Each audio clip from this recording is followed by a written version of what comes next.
Typhoon Fung-wong splits northern cities. Fipronil found in eggs sparks food safety concern. Ex-village chief arrested over fraudulent property sale. BBC boss and newshead quit after criticism of Trump edit. Former South Korean President Yoon Yeol back in custody. Turkey issues arrest warrant against Netanyahu. China exempts chips used by carmakers from export curbs. The D-Day watches made from World War II helmets.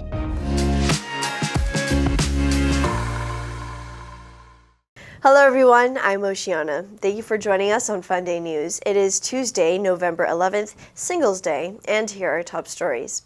In local news, as Typhoon Fung-wong hits Taiwan, Taoyuan City has announced a day off for working classes, while Taipei and New Taipei remain open.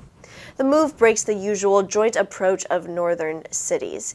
Taoyuan Mayor Zhang Shanzhen cites strong winds, gusts up to level 10, and safety concerns like commuting and child care.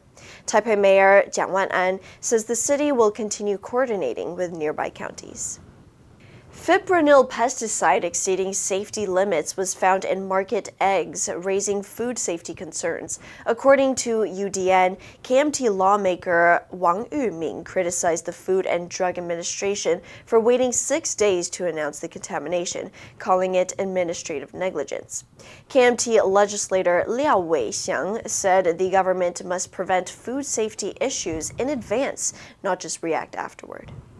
Former New Taipei Sanchong Village Chief Hong Jiaren, 64, is accused of tricking a senior resident into signing a property sale, transferring it cheaply to a man named Zhou.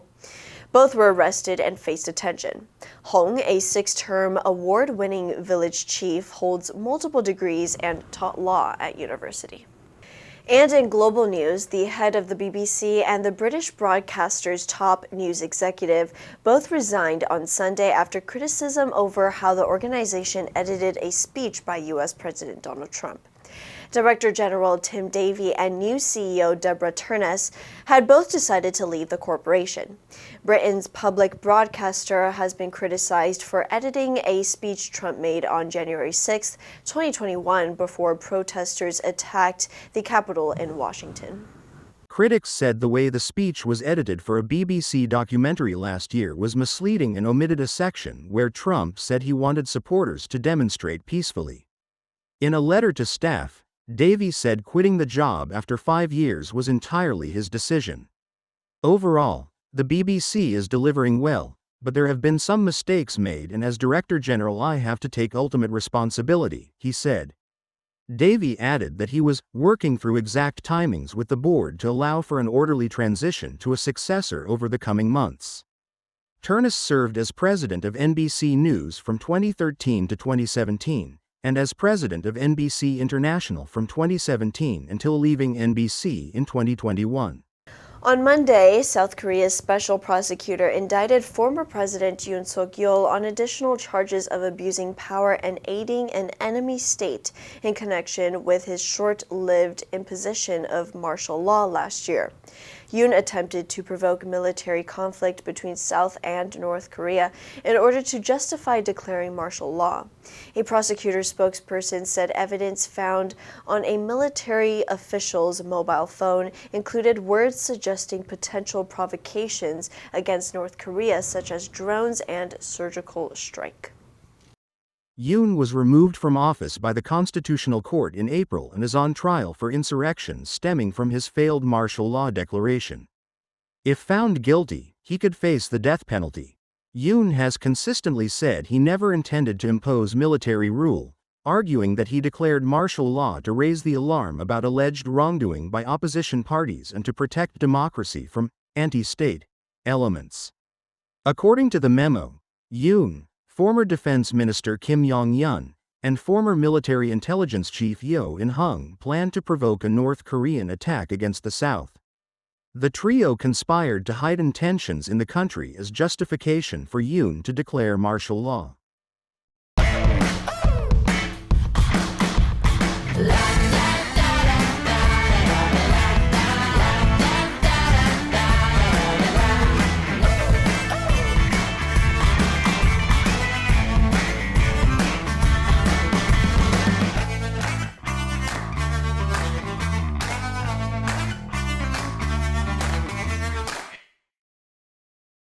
On Friday, Turkey issued arrest warrants for Israeli Prime Minister Benjamin Netanyahu and dozens of other Israeli officials on genocide charges.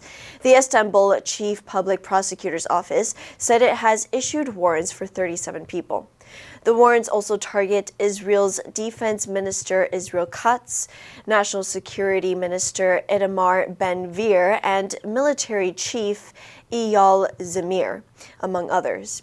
Israel quickly condemned and rejected the warrants. The warrants charge the Israeli officials with crimes against humanity and genocide committed in Gaza and against the flotilla carrying aid to the enclave. That flotilla was intercepted by Israeli authorities last month. Sa'ar said in a social media post, in Erdogan's Turkey, the judiciary has long since become a tool for silencing political rivals and detaining journalists, judges, and mayors, referring to the arrest of Istanbul Mayor Ekrem İmamoğlu earlier this year. İmamoğlu, a key Erdogan rival, was arrested in March as part of corruption and terrorism investigations. Hamas welcomed the warrants, saying the move confirms the noble positions of the Turkish people and its leadership.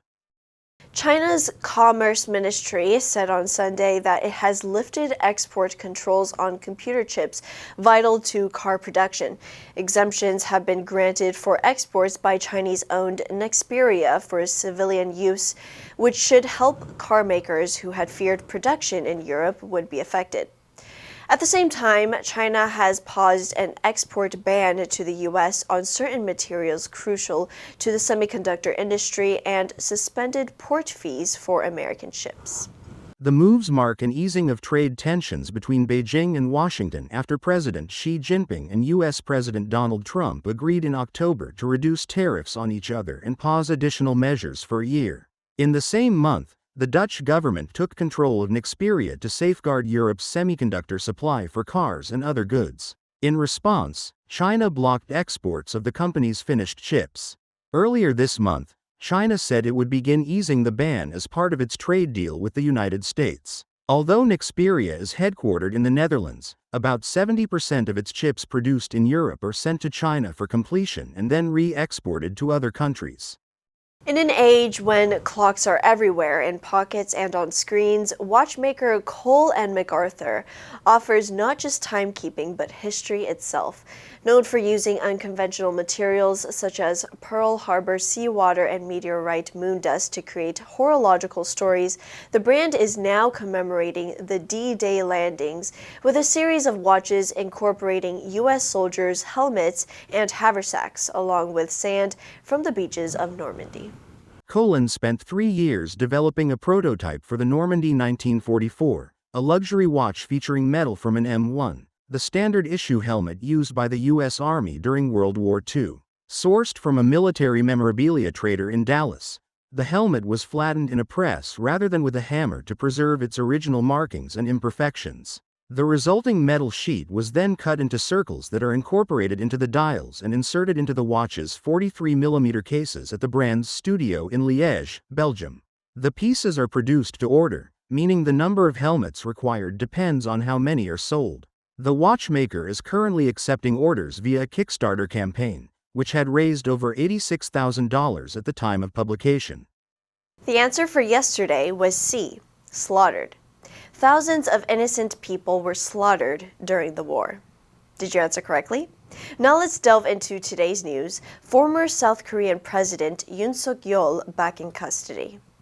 Number 1. Imposition. 强加,征收. The new tax was seen as an unfair imposition on small businesses. Number 2.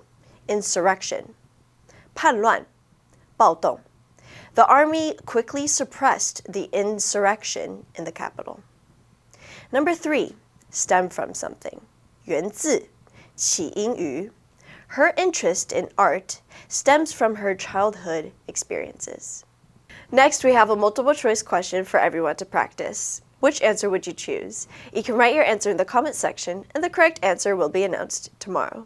Singles Day is a Chinese holiday that originated at Nanjing University in the 1990s as a celebration for single people.